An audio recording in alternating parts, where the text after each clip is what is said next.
Ladies and gentlemen, welcome back to another episode of Bears Talk Today. As you can see, I'm currently working on a nice manicure for myself. And you might be wondering, Mike, it's Monday morning. It's like 10:30. Why are you painting your nails? Well, a couple of weeks ago, I said something on live television that I may regret. Maybe not, though. Alex, will you please play the clip to inform our viewers about why I decided to paint my nails this morning? I said it the other day when we were eating lunch. I said if Caleb throws for 4 touchdowns in one game, I'll paint my nails live on stream and talk about the game. And you will not find a happier man on planet Earth painting his nails if I have to do it live while Caleb Williams is out there dicing up defenses. I'll keep him painted too. Keep him painted. Okay. Yeah, get orange and blue. What did he do week 1? He did Go Bears. Yeah. I'll do Go Bears. I have no problems with that. Yeah. So needless to say, Caleb threw for 4 touchdowns in London. The Bears defeated the Jaguars, and I'm a man of my word. So here we are on live television, painting my nails. I decided to alternate them. I'm going to go half blue, half orange. Shout out my mom. Went to the store yesterday. Very excited. She was very excited to go to the store and buy me nice nail polish so I could paint my nails. But I think the bigger story here, Justin, a Chicago Bears quarterback threw for 4 touchdowns in a single game. Yeah. Not in half a season. Mm-hmm. Not in 4 games. Threw 4 touchdowns in one game. Actually, almost had 5. He was about 3 inches away from having 5. He was. So, as silly as this is, I think there is real reason to celebrate in Chicago right now because I think the Bears. For sure. Sorry, I think the Bears found their franchise quarterback. And I talked about it before about him being the king of the franchise and about him being, our savior at the quarterback position. The last few weeks have made me look like a very smart man. Mm-hmm. How smart? I don't know, given this. But I don't know. I'm pretty happy with what Caleb Williams has been doing lately. No, and he had a phenomenal game. I mean, obviously, this is harder than it looks. I've never done this before. This is really hard. It takes a lot of determination and practice. So, I love that close-up. That is. That's great. Great close-up. Thank you, Alex. Here. Oh, yeah. Looking good. Beautiful. All right, let's switch to the blue one. You got to switch to the Would you mind opening that one for me? Yeah, I got you. We should have gotten you a cotton ball. So you could cotton ball, But yeah, no. Caleb dominated, man, and it was just one of those games where you can see even throughout the game when he got that interception early on, he still maintained his confidence to be able to find Keenan Allen for a couple of touchdowns, Cole Kmet for a couple of touchdowns. So, man, I mean, this is just a great start to our bye week. I think definitely this will help us kind of continue to go into that confidence that we need because of the rest of the schedule. After the bye week is not fun at all, right? So to be able to come into this I can't even talk.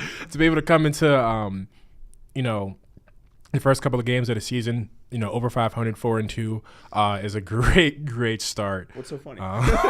You and these nails and the chemical smell. I think women were onto something, man. Painting your nails and talking with your boys. Yeah. That we might have to start doing that more often. Yeah. This is fun. Yeah. No, you're absolutely correct. Caleb Williams, for as great as he was, I thought what was even more encouraging was he threw the interception. And he immediately bounced back. Yeah. Right? That was a decision. It was just an underthrown ball. He had DJ Moore. He just underthrew it, bounced back immediately. The offense clicked the rest of the game. Mm-hmm. In his post-game interview, I heard that was like the first thing he brought up. So, tremendous leadership from our franchise quarterback there. Cole Kmet, who was apparently a part-time long snapper as well. Yeah, right. Shout out him. That was a grown man touchdown on the first one. Yeah. It's a good call by Shane Waldron, too, the double fake screen to the tight end seam. Good call by Shane. Listen, this offense was clicking. DeAndre Swift had a good game on the ground as well. Yeah. And I know the Jaguars' defense isn't very good, and they're banged up, and et cetera, but these are the type of performances that get me very encouraged about what this Bears offense can be. Yes. They clicked. Their offensive line didn't totally sabotage the game. Again, like I mentioned last week, 2 good edge rushers that the Jaguars have. Offense was phenomenal, and then defensively, they continue to be dominant. Yeah. They continue to be dominant. I know Kyler Gordon got banged up. Jaquan Brisker missed this game, and they didn't skip a beat. Didn't matter. They were aggressively hounding the football. Let's strip it a little bit. They were hounding the football. They were punching the ball out. What they forced basically 2 fumbles. The ETN one didn't count, but whatever. They were aggressive. The defensive backs played well. They stopped the running game. This was a great game all around. And to do that in London in a primetime spot with everybody watching. Yeah. I can't say everybody was watching because people might not have woken up. But I mean, dude, for California, that would be 6:30 in the morning. Oh, gosh. I mean, imagine you live in California waking up at 6:30 to watch Bears Jaguars. Bears Jaguars. I don't know. There's some you're a true fan if that happens. Yeah, there's some brave souls out there that would do that. But no, I think you blowing these nails, man. Yeah, I know, right? I think it's great to have that type of performance in front of the whole country, in front of actually multiple countries, if you think about it. So very, very encouraging. The other encouraging part is now the Bears are on a 3-game winning streak going into the bye week. Yeah. Like we've said, we wanted to get some momentum back after starting off 1-2, had a 2-game losing streak going, getting 3 wins in a row, getting into the bye week, getting healthy, getting rested up. Here, Alex, I'll give you a nice money shot right there. Nice little zoom out. Ladies and gentlemen, we have the best producer on planet Earth. Yes, shout out to Alex. Alex Johnson, the GOAT. It's just, it's a great feeling. Caleb looks like we all thought he would. He's, again, continually gotten better every single game. His passer rating, is an exponential growth. There are some games where there's just not a lot of negatives. I try hard to find negatives because I can be Debbie Downer sometimes, but I can't think of a negative from yesterday. It was pretty much perfect. And I know we talked mostly about the offense, but the defense, man, they were killer too. And I just I gotta like look straight to not look at you and laugh. But yeah, I mean, Josh Blackwell get a nice interception off of Trevor Lawrence. That was a good play. Looking at my list here, Jalen Jones, he was electric as well. Yeah. At TJ Edwards. Yeah, Edwards fumble. Too. Yeah, fumble. Did he force the other one against ETN that got called back because it wasn't? I think so. Yeah. I think so. Yeah. Yeah. So I mean, just overall, I mean, our defense once again showed why they're one of the best defenses in the league. And I just think overall, man, it just was a total team effort. It just kind of like the last game against Carolina. And I think, when you have your team firing on all cylinders, it just makes it a great day for you to be a Bears fan or just a fan of your team in general.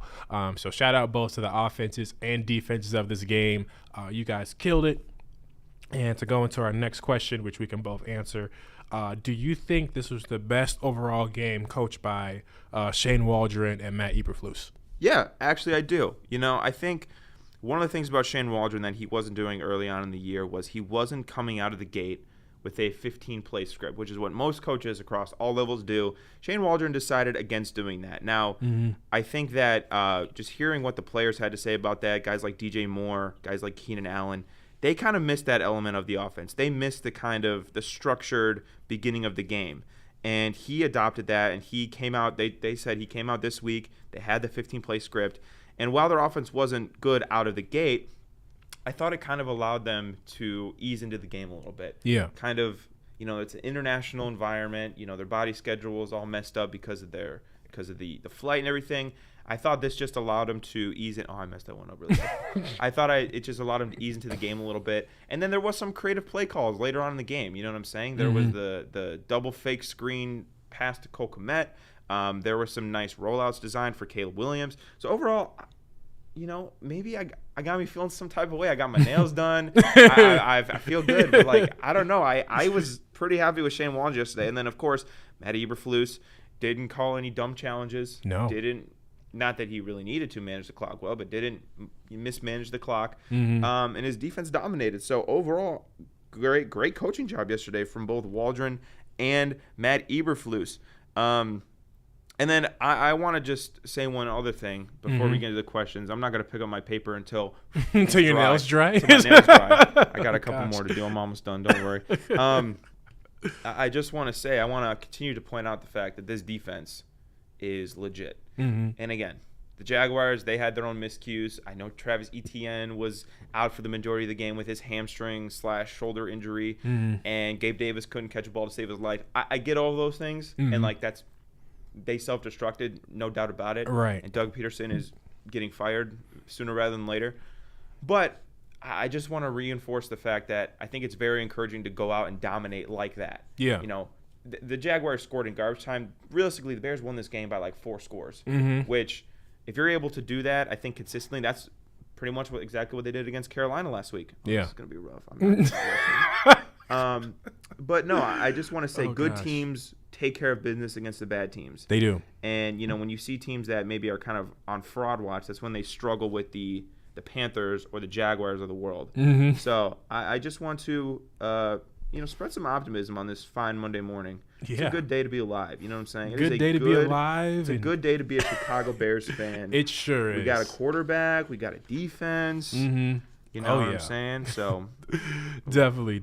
Now let's move on to our questions. So obviously the first one we have is as we obviously next week is our bye week, so we wanted to get some fun questions in while Mike is doing up his nails. Yeah, have a little fun. Yeah, no, this is as much fun as we've had so far, so I'm enjoying it. Speak for yourself. This is terrible.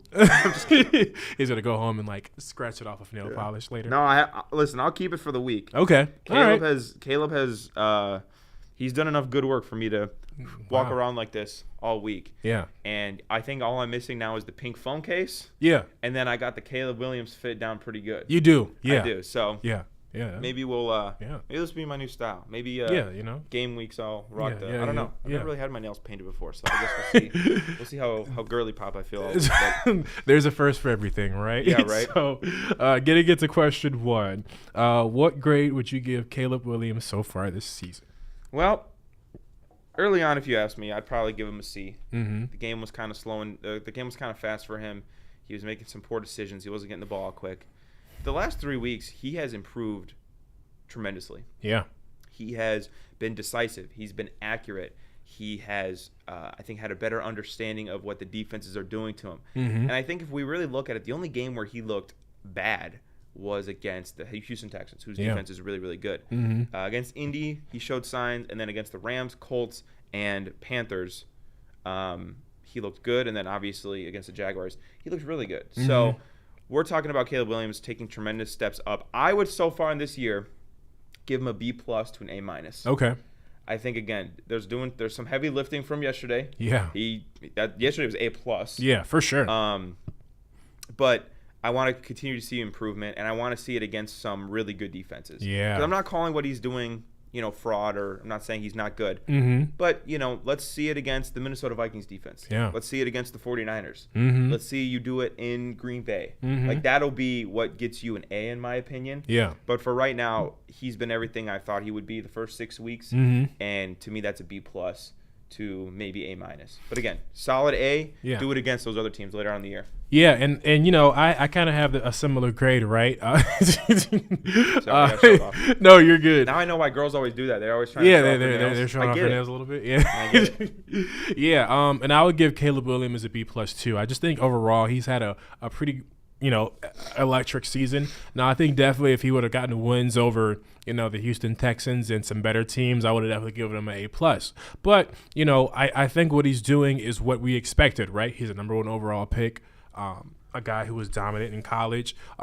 These are people, not these are people, but basically this is the guy who we knew would be our franchise QB. And just in the matter of the first 6 or 7 weeks, he has pretty much shown that. And I just think overall, like Mike said, the real test will be against the 49ers, the Vikings of the world, right? And I think, that's a lot of people on social media and Twitter right now are saying, well, you guys have only beaten the 1-4 Jaguars or the struggling Colts or the struggling Rams. So really, after our bye week and thereon is a true test to see, okay, you've beaten some of the easier teams. Now let's see you go against some of the tougher defenses. And, I think Caleb will be able to win some of those games. I think also there might be a chance that you might struggle. These are every team is different. And when you have a team that is just really sound defensively, Caleb has been known to scramble a lot and overthrow passes. So we'll see if his confidence can continue throughout the bye week and really gain a dominance over the rest of the season. But I mean, he doesn't have to have 100 passer rating against every opponent we play. That's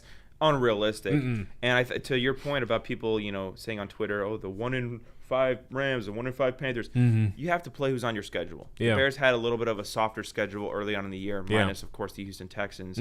So the fact that they're 4-2 is taking care of business. That's what they should be. I think the only game that they should have won would have been the Colts game, which they weren't able to come out with. But again, Houston, playing in Houston week 2 on the road in primetime, it's hard for a rookie quarterback. And we've seen, like you said, the improvements.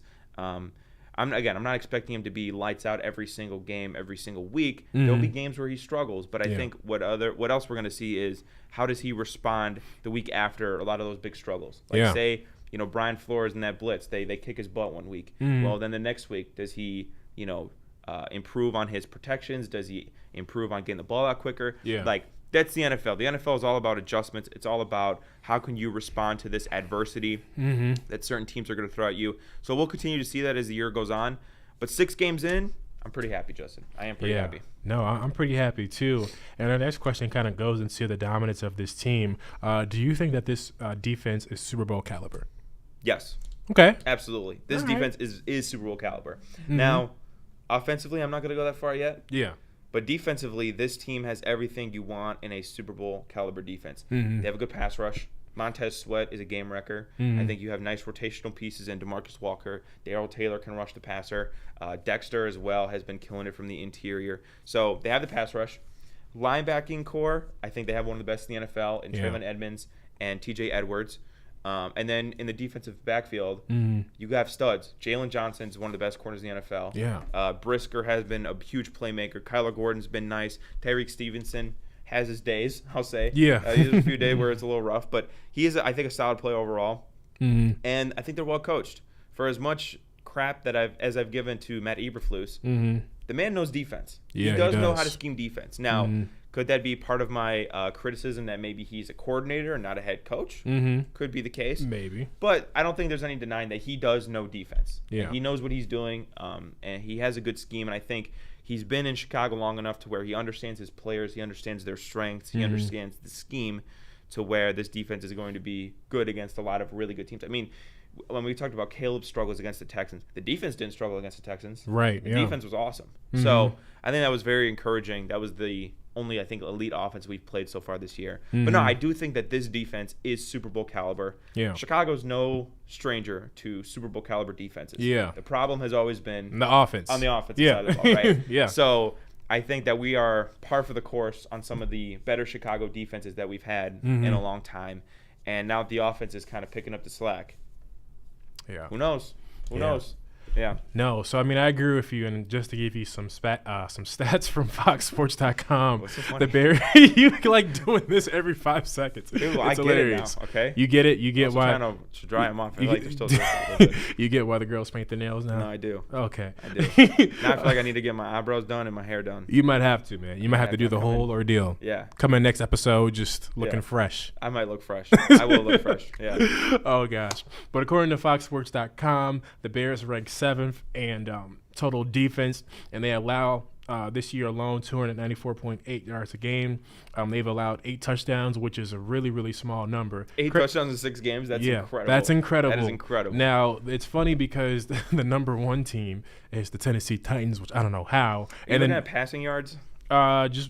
Defensive yards average. They have passing yards on here too, which the Bears rank 6th with 174 and 2 pass touchdowns allowed in the right. You're right, crazy, right? So I agree with you. I think our defense is definitely Super Bowl caliber for sure, and I think definitely we have a lot of elite players on our team that can be game stoppers at any time. Yeah.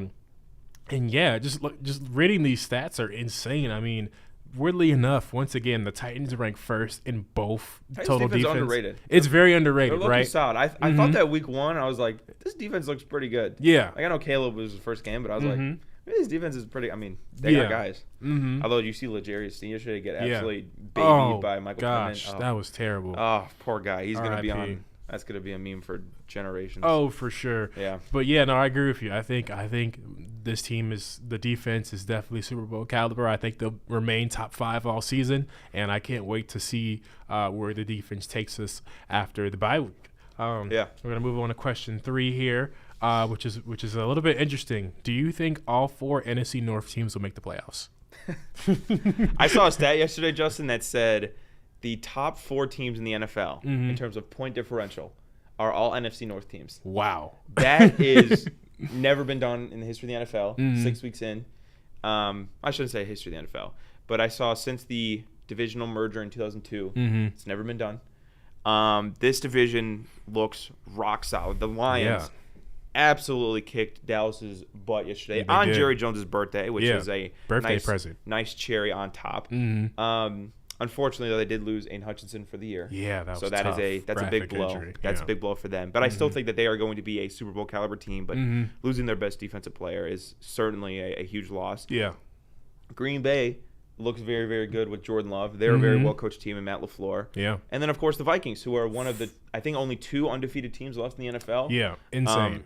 Sam Darnold looks like Joe Montana. That's really the only way to say that. So this division is really, really good. I think what sticks out the most about the NFC North is the coaching, right? You have Kevin O'Connell, Matt LaFleur, and Dan Campbell, and then by definition, Ben Johnson, right? I do think the Bears lack in that department compared to the other 3 teams. However, we might have the best quarterback, Caleb Williams. Yeah. I mean, maybe I'm a little early. Yeah. But I do think that Caleb could be the best of the 4.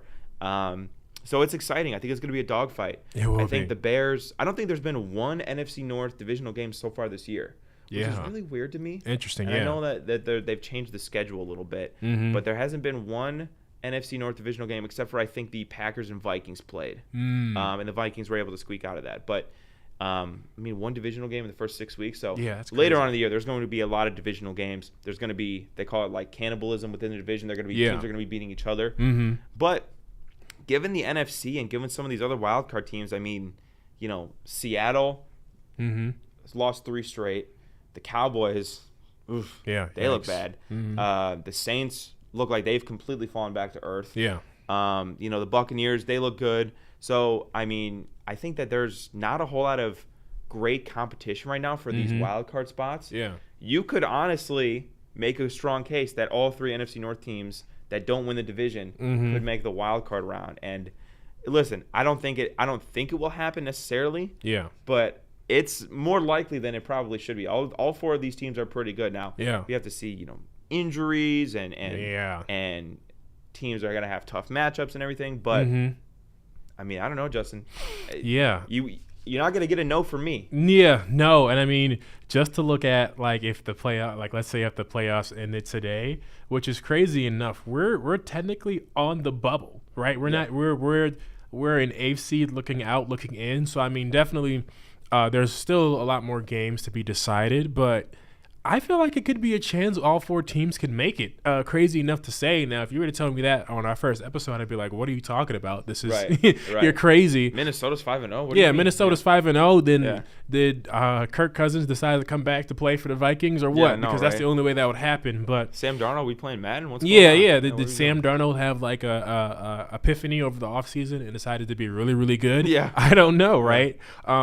But yeah, no, I mean, it is safe to say that at least, the other 3 teams in our divisions are playoff capable teams, right? They are, definitely. And to see how the Bears have kind of played in these first couple of weeks and how they've been able to be on a winning schedule has shown a lot. So I think definitely when you are looking at the NFC, we know the juggernauts are going to be and it's funny because I'm saying like 49ers, I'm saying Eagles, but they've been playing abysmal. Eagles don't look good either. They don't look good either, and right? 49ers, I think that maybe they was a little fluky early on in the year, but I mean, they don't look like they're at the tip top of their powers either. The Eagles barely beat the Browns yesterday, and they've looked, for lack of a better term, ugly this year.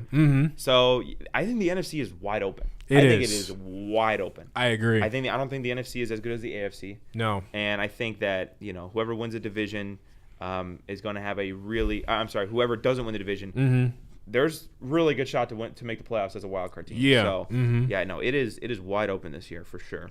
Yeah, no. And question number 4, do you think the Bears have solved their offensive woes? I think that they've solved their offensive woes in the same way that like a piece of paper solves a hole in the wall. Like it's not inherently visible right now. Yeah. But like if you start poking around a little bit, you lean on the wall, you could definitely stick your elbow through it and end up in the other room. Yeah. Listen, they have they have hidden it to the best of their ability the last couple of games. Yeah. And against subpar defenses, you can kind of get away with some bad offensive line play. Definitely. I still think their offensive line is a big concern going forward in the year. So I think, just on the basis of that, it doesn't solve their offensive woes. And I think when we play the Minnesota Vikings, when we play Nick Bosa, when we play whoever, it's going to rear its ugly head once again. Yeah.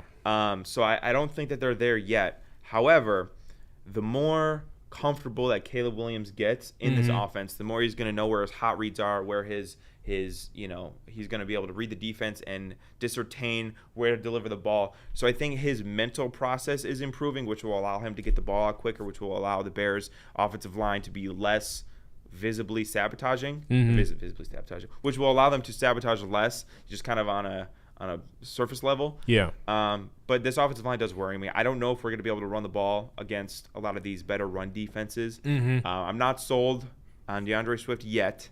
Give me another good game, and maybe I'll get there. Not sold yet. And again, this offensive line to me is still a problem. But the Bears playmakers have proven that they are really good. Caleb is getting better. So I think we're on the right track. Yeah. But I don't know if we're there yet. Yeah, and same here, right? I think if this was the way, if we were playing how we're playing now from game 1 to now, I would definitely say, yeah, we fixed it. But I think there's still room to improve. And I definitely think when you have a rookie quarterback, obviously you can have a good game, you can have a terrible game, right? Yeah. So I definitely think that we are greater than what we started as from the beginning of the season. But I'm not quite sold on, we have fully fixed our offensive woes. But I think we definitely have a lot of potential to get there for sure. Yeah, we do. Yep. Good strides forward, I'd say. Yeah, good strides forward. Now we have some fun questions. Let's go. I'm excited. Yeah. So the first one for you, Mike. What do the Bears need to do to have a successful bye week? Rest up, take a nap, go to bed, ice bath. I think that's the key to any successful bye week is you just want your guys to feel rested and rejuvenated. I don't typically like having a bye week as early in the year as the Bears do. I think week 7 is a little early. I'd prefer probably week 12, week 13, just because now they have to play the rest of the season without a bye week. Yeah. But I think it's a great idea for them. There you go, Alex. There you go. Money shot. I think it's a great time for them to kind of get rested, heal their bodies. Jaquan Brisker's been out. Kyler Gordon got banged up. Just the wear and tear of the season, the wear and tear of getting hit. Caleb, I'm sure, is feeling it a little bit. Yeah. Especially from, earlier in the year when he was getting sacked every other play. Yeah. So just rest and recover. Don't do anything stupid. Yeah. Don't get in trouble. Don't, pull like a Fernando Tatis and ride your motorcycle. Don't do that. All right? Yeah, definitely Take not it easy. that. There's a lot of cool stuff to do in Chicago. Go to Navy Pier. Go eat at some restaurants. Just don't do anything stupid. Rest and recover your body, and then come back next week ready to go to play the Commanders. Yeah. So I think, honestly, the key is just to chillax. Yeah. Just to rest. Yeah. That's all I want the Bears to do. No, and I agree with you. I think it's the same way, right? We definitely had some injuries in our last game against the Jaguars. Hopefully those players will be ready in a week and a half. But yeah, just rest up, relax, look at some film. But I think the tricky part is definitely, we're on a 3-game win streak, right? We are starting to have momentum, and then you stop playing. So my challenge is, maybe get a light practice in, so that way your body and your mind is still used to going on all cylinders like you already did before. So I think that will definitely be like a caution of mine is, you don't want the momentum to fall flat during bye week. You come back against Washington and we get destroyed, right? Yeah. So definitely that's I think watching film would be great. Yeah, watching film for get sure. On the iPad, especially, since you're not going to be at the facility practicing necessarily. Yeah. You might get a workout in or something if you really want to, but get on the iPad, watch some film. And then I don't know if you heard this, but he's like a gamer. Yeah. He's been playing games. So that's awesome. Caleb, you deserved it, man. Play some COD, play some Fortnite. Probably don't play Madden. I wouldn't recommend that for your mental health. But, play whatever you want, man. You deserve your video game break. So yeah, he's earned some iPad time. What is he, 5? Yeah. Here you go, Caleb. Here's your iPad. Right. Yeah. Awesome. Is it time? Can we start constructing the Caleb Williams statue outside Soldier Field? Yes, but only after we finished his bust for the Hall of Fame. I think we need to get working on that first, Right. and then we can start with the statue outside of Soldier Field. No, in all seriousness, I think that we are looking down the barrel of the best quarterback to ever play for this franchise. Yeah. And I said that before he even took a snap for the Bears. 6 weeks in, I'm more confident than ever. Yeah. This guy is going to be special. Now, is he going to be all-time Hall of Fame special? That's yet to be determined. But the bar to clear for Bears quarterbacks is not very high. No. And I think that he is well on his way to clearing that bar. It's like the bar is – it's like saying you can jump over a credit card. You know what I'm saying? Like it's not very difficult, but I think he will far – surpass any quarterback that we've had. I think the bar is actually Jay Cutler. If that doesn't make you shed a tear, I don't know what does. But he is going to be the best quarterback we've ever had in franchise history. Yeah. And for that reason alone, I think that he will, when it's all said and done, go down as a legend in Chicago Bears football. Definitely. How far he goes and what his career accomplishments end up being is TBD. Yeah. But to the point that you made, and which I made because I wrote that question, is yes, I do think that he is going to go down as an icon of this franchise, and I think one day he will be immortalized with the statue. For sure. Because the Bears are so starving for a quarterback. Yeah, right. So starving that even this little glimmer. You know what I'm saying? It's like if you're like starving throughout the day and you get an Uncrustable. It's like, you know what I'm saying? It's like that Uncrustable tastes like the best thing on earth. Yeah. So I do think that when it's all said and done, he will be remembered forever in Chicago Bears history. Definitely. And I agree. I think definitely we could start, getting the foundation for that statue. Yeah. You think a fountain maybe? Maybe we can have a fountain, like water going everywhere? Maybe a statue is good enough. I don't know if I want to do a fountain. I might decide. Chocolate fondue. Let's get it going, McCaskey. Come on, George. Chocolate fondue is hilarious. Yeah. But no, I mean, I think definitely you're right. This is really the only, starting so far, the successful quarterback that has had the hype and has really shown you that, hey, I can really play and I can really win us games and throw the bar really far. And I just think definitely, as he get some of those statement wins and wins against good teams, I mean, people will be hopping on the Caleb hype train sooner than later. But I definitely think no matter what, he'll be a legend, once he wraps it up for his career. And I just think overall, because at first during the draft and there were rumors about, I don't know if Caleb wants to play in Chicago and just all this crazy stuff. That was a bunch of lies. That was a bunch of lies, bro. He's too fruity. Yeah. Man, I don't care. Yeah. All right, I don't care if he has a pink phone case. I don't care if he paints his nails. Yeah. They were he doesn't want to play. I know exactly what you're talking about. Yeah. There was that whole, was it Colin Cowherd that said that he talked to Caleb's camp and he won't play in Chicago. Yeah. Get out of here, man. He's been embracing Bears culture ever since he had been drafted. So absolutely. And that's great, what I love right? the most about him. I think that's what makes him so endearing to the fans. Is not only what he's been playing as, but you could tell he loves being a Chicago Bear. Yeah. Like he's got the whole bear claw thing. Yes. He ends his press conferences with the Bears. Yeah. It's so refreshing. Yes. It's so, I just love it. Sorry to interrupt, but no, you're I good. wanted to add that too, No, you're good. I think that wraps it up for our second question. And our last question today, speaking of adding, what Bears legend would you add to this current team?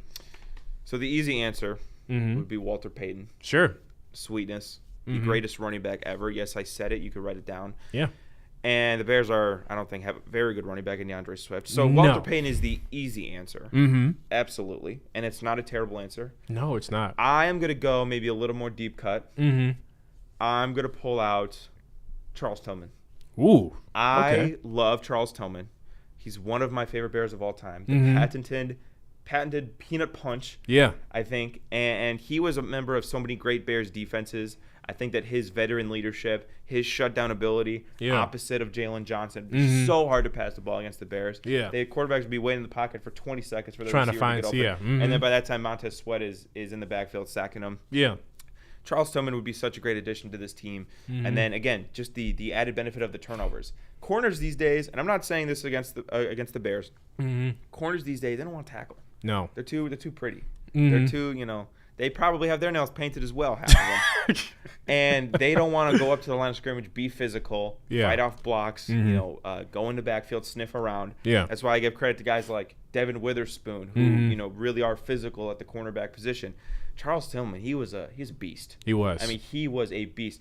Obviously, they had guys like Urlacher and Tommy Harris and all those guys in the front seven. Yeah. But Charles Tillman was no slouch either. You ran outside, you were getting decked. You were, yeah. And he is one of the most prolific fumble forcers in my lifetime. Yeah. I think it would add just an element to this defense to take it from what it already is, just a few notches up. I would love to see Charles Tillman on this team. But, of course, if you said Walter Payton, I wouldn't disagree with you. No, right? Walter Payton is amazing. Yeah, but I just wanted to go with a little bit more of a niche pick. No, for sure. And obviously Walter Payton would be the easy go-to, but I'm going to go a little old school here. How about Dick Butkus? Ooh. Yeah. There you go. Yeah, Talk to him, Justin.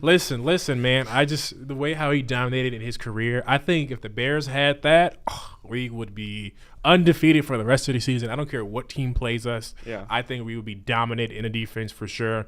But definitely Walter Payton is a no-brainer, right? But I also think when you have a dominant running back like that, not saying I would not want him on my team, but definitely we have a dominant Walter Payton on my well, team. no, I do. No. If this was like Madden Ultimate Team, of course I'm adding him on there. But definitely I have confidence in Caleb too, right? Yeah. So and weirdly enough, this reminds me of the whole Lamar Jackson and Derrick Henry, right? Yeah. So definitely insane combo, right? Yeah. So to have both of those on the current Bears team would be nice, but I'm defense wins championships, and in order to win a game, you have to stop the opposing team's quarterback. And I think definitely having him on the roster would definitely be a showstopper.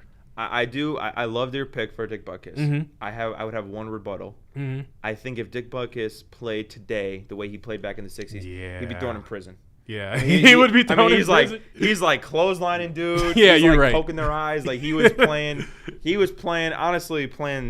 the way football should be played. Yeah. Now we're getting a little soft. No, I'm just kidding. But I think Roger Goodell would probably send him off the field in handcuffs. Yeah. If he played the way he did. So maybe Dick Butkus, would be great just for team morale. Just for kind of to get people fired up. Yeah. University of Illinois alumnus. So he's obviously a Illinois football legend. Yeah. What about Mike Ditka? I thought about that too. What about Mike Ditka, the tight end? I thought about that too. I did think about that too. But Cole Kmet is a really good tight end. Don't get me wrong. But Mike Ditka, pioneered the tight end receiving kind of archetype for that position. So I'd love to see him. Just some other guys I'm thinking Willie Gault would be great. Have a deep threat. I don't know, man. So many good linebackers to choose from. Yeah. Ditka. Singletary, Urlacher, Briggs. You mentioned Butkus. So there's just so many good ones. What about Kevin Butler? Let's give some shout out to the kickers, man. Butthead. I mean, he was a classic. So there's a lot of great options to choose. Notice how none of our options, however, were quarterbacks. Yeah, right. I choose Jay Cutler. Nobody mentioned Rex Grossman. Justin Fields. I think I would add Kyle Orton to this Bears. No, we're not doing that. So Jim McMahon. There's a lot of good options for the Bears. Yeah. And there's a lot of great players. Another good one that would be low-key underrated. Olin Krutz, the center. Oh, yeah. I mean, the Bears need some help on the interior of the offensive line. He was a beast. Roberto Garza. I mean, that's throwing it back. So there's some dudes, man, that the Bears have had over the years, and they've just never, since 1985, they haven't been able to put the whole thing together. Yeah, not yet. I think if we added some of those guys, this team would be in good shape to do so. No, definitely, and that wraps it up for today. Thank you guys so much for watching Mike paint his nails. That has been the funnest part of this episode so far. My girlfriend's gonna roast me because I think I missed a few spots and I didn't. It's harder than it looks. Yeah, it is harder than it looks. I definitely. I never kind of paid attention to how. I mean, look, I messed up this one pretty good. There's like a little orange and blue on this one. So. Don't worry, she'll fix it up for you later on today. Give me the nail file so I can get them looking good. Yeah, get the close up of the there we go. close up of the nails. Yeah. Oh man, but thank you guys so much for watching. We'll be back again next week. Obviously, it's a bye week, but we'll have lots to discuss about the first half of the season, our thoughts, and so forth. Please follow us on our socials, Facebook, Instagram, TikTok at Bears Talk Today. Also YouTube at Bears Talk Today. We thank you so much. I think we're up to 50 subscribers, which is insane. Shout out all 50. All 50 people. It doesn't Love all matter. you Look, guys. like it doesn't matter if it's a small number. That's like 50 people watching us right now. That's awesome. That's a lot of people. So we thank you guys once again. We hope you have a great day, and we are signing off. I'm gonna wave this way. You know what? You're gonna wave like this. You can't see Yeah, you're right. me. That was a little weird. Bye, everybody. Bye, everybody.